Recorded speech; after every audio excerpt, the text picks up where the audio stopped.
Hello and welcome to my channel. I'm Golden Nubian and welcome to my lore video about Queen Rennala.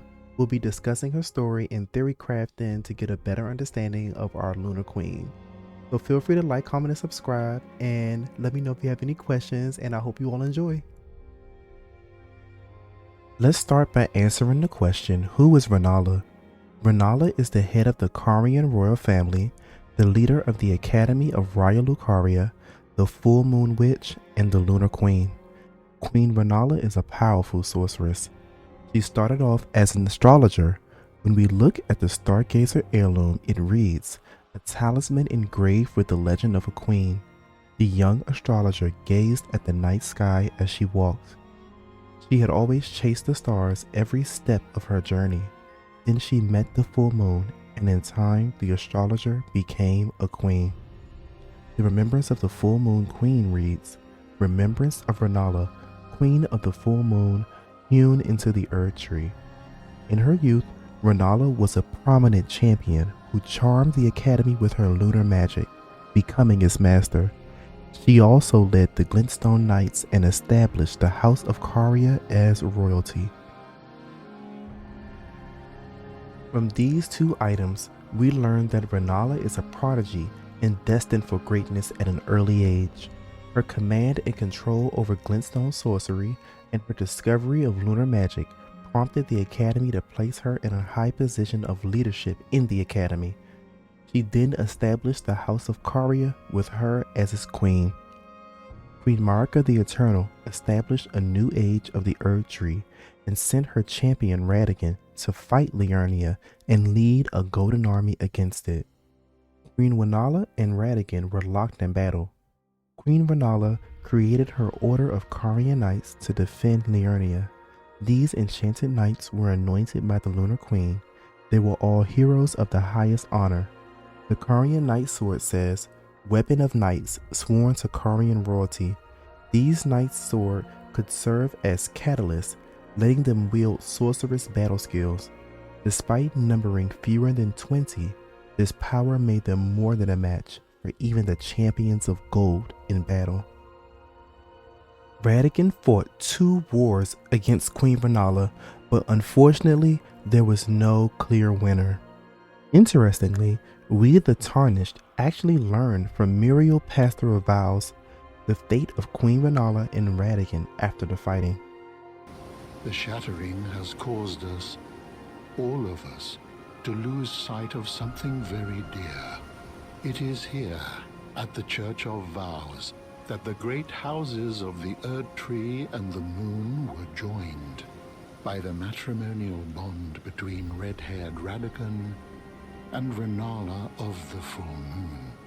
And so our church holds in view the monuments of both houses, the Erd Tree of the capital and the Academy of Raya Lucaria. Lord Radagon was a great champion, possessed of flowing red locks. He came to these lands at the head of a great golden host. When he met Lady Rennala in battle, he soon repented his territorial aggressions there, and became husband to the Carian queen. However, when Godfrey, first Elden Lord, was hounded from the lands between, Radagon left Rennala to return to the Erd Tree capital, becoming Queen Marika's second husband and king consort, taking the title of Second Elden Lord. The mystery endures to this day as to why Lord Radagon would cast Lady Rennala aside, and moreover, why a mere champion would be chosen for the seat of Elden Lord. You know, it's said that Lord Radagon harbored a secret.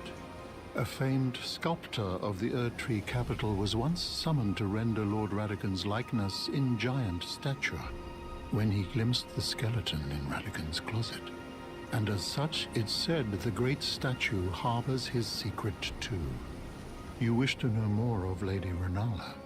She is queen, head of the Carian royal family, and governor of the Academy of Raya Lucaria, the great and beautiful full moon witch. Sadly, her heart was broken when Lord Radagon left her, and then When the Academy rebelled against the royals, she was locked away in the Grand Library. In the end, Lady Rennala was left alone, cradling the amber egg Lord Radagon bequeathed her. Now she devotes herself to it through forbidden rite, the grim art of reincarnation. You would do well to remember, severing a vow, strongest of bonds, has consequences ever more dire. Yes, Queen Rennala and Radagon were married at the Church of Vows. Radagon repented his territorial aggressions, cleansed himself in celestial dew, and swore his love to Rennala. Together they had 3 children, Radon, Rykard, and Rani. After Queen Marika banished her first husband, Elden Lord Godfrey, away from the lands between, Radagon ended up leaving Rennala to become Marika's second husband, King Consort, and second Elden Lord. Radon's great rune reads, Radon was amongst the children of Rennala and Radagon, who became demigod stepchildren after Radagon's union with Queen Marika. Radon, Rykard, and Rani are now demigods. When Radagon left, he gifted Rennala an amber egg containing the great rune of the unborn. Unfortunately, Rennala was completely heartbroken and fell into a deep depression. The Academy came to the conclusion that Queen Rennala was no champion at all and rebelled against the Carian royal family, and Rennala was attacked by her very own students and eventually locked away in the Grand Library. Rennala slowly but surely lost her mind and started dabbling in the forbidden magic of reincarnation through her amber egg. She continuously rebirthed her sweetings, as she calls them, through an imperfect process, leaving them short-lived and mindless. Fast forward, we the Tarnished fight our way to the Academy, searching for the Great Rune, and we find Rennala floating and clutching her amber egg. After fighting our way through her sweetings, before we can defeat Rennala fully, we are interrupted by what sounds like the voice of Rani, her demigod daughter. As a way to protect her mother, we are transported to an illusionary realm where we find Queen Rennala under a full moon on a moonlit sea. We must defeat a visage of Queen Rennala in her true power as the Lunar Queen and Full Moon Witch. After defeating her, we claim the Great Rune, and Rennala is left alive, sitting in the middle of the library, still clutching her amber egg. This is the portion of the video that I would like to do some theory crafting and delve a little deeper into the lore of Rennala and try my best to answer some common questions the community may have and get a better understanding of our Lunar Queen. The first question I believe the community may have is, why did Radagon leave Rennala? First and foremost, we know that Queen Marika and Radagon are the same god. In the story, Queen Marika summons Radagon to become her Elden Lord after she sent Godfrey away as a Tarnished. We know that Rennala was deeply in love with Radagon, and it appeared that Radagon felt the same. Remember, they had 3 children together, which means they spent a significant amount of time as a married couple in love. So why would he just up and leave as soon as he's summoned and everything seems to be going great? I believe he has no choice, and doesn't have much autonomy since him and Marika are one god. We don't know where Radagon starts and Marika ends. Was this all an elaborate plot by Marika to destroy Rennala and cripple Liurnia? Remember, they couldn't defeat Rennala and her Carian knights. Everything about him leaving is strange. Even Muriel asks how he was able to become Elden Lord when he's only a champion. I don't believe Marika can rule alone since she's the vessel for the greater will. She needs an Elden Lord to lead the Golden Order.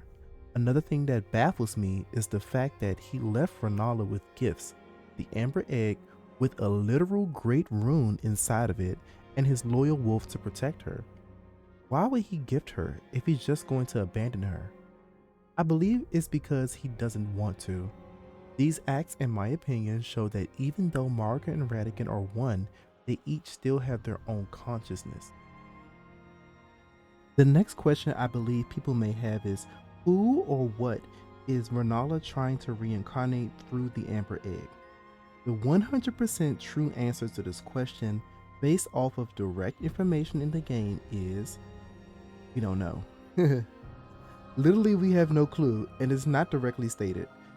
But have no fear, as your Elden Ring lore crafter extraordinaire, I have plenty of theories that could possibly answer this. Theory number 1. She's trying to birth more children since she was left alone. It's possible that when Radagon left, the children also went with him. Radahn's and Rykard's great runes both mention them becoming demigod stepchildren. Remember, they all have thrones at the capital of Landale, foot of the Earth Tree. Maybe Rennala is lonely and in her grief attempted to make more children to recapture her feeling of love and motherhood. Okay, number 2. The Amber Egg and the power to birth people anew is similar to Marika and Radagon's power to have children with only one body and create Empyreans. I think Ranni was born from that egg, and that is why she is an Empyrean and her siblings aren't. Possibly. Very, very possibly. This is not concrete, but just an interesting theory. Is Rennala trying to birth another Empyrean? Again, this theory is not concrete, so please don't take it as fact. Okay, theory number 3. This is going to be a bit of a messy one, so stay with me. It kind of ties into the last theory. What if the Amber Egg is a literal piece of Radagon and Marika, and they wanted to see if Rennala could birth an Empyrean with no afflictions, unlike Melania and Mikola? This is a reach, but what if Marika is just using Rennala to birth another Empyrean, but it ended up failing? I don't know if I personally subscribe to this one, but isn't it interesting? I kind of believe Marika had a plan to use Rennala from the start and sent Radagon to create children with her. This could also explain why they became her demigod stepchildren. But again, this is just a theory. Thank you all so very much for listening to my lore video about Queen Rennala. She's truly a mysterious entity, and I hope in the upcoming DLC that we learn more about her, her Amber Egg, and what her motivations may be. If you enjoyed, feel free to like, comment, and subscribe, and I'll see you on the next video.